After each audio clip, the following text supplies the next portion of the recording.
নভেম্বরের মাঝামাঝি সময়ে জাঁকিয়ে ঠান্ডা অনুভূত হচ্ছে দিল্লিতে। তাপমাত্রার পারদ ক্রমশ নিম্নমুখী।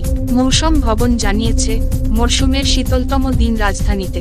তাপমাত্রার পারদ নেমেছে 11 ডিগ্রির ঘরে। শীত আসতে না আসতেই দিল্লির বাতাসের গুণগত মানের আরও অবনতি হচ্ছে। দীপাবলির 2 সপ্তাহ পরেও এর উন্নতি হয়নি।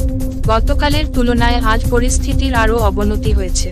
দিল্লির বাতাসের গুণগত মান অর্থাৎ এয়ার কোয়ালিটি ইন্ডেক্স বা AQI ছিল 370। এই গুণমান আরও খারাপ পর্যায়ে। আজ সকালে AQI ছিল 432। গতকালের তুলনায় আরও কমেছে দৃশ্যমানতাও।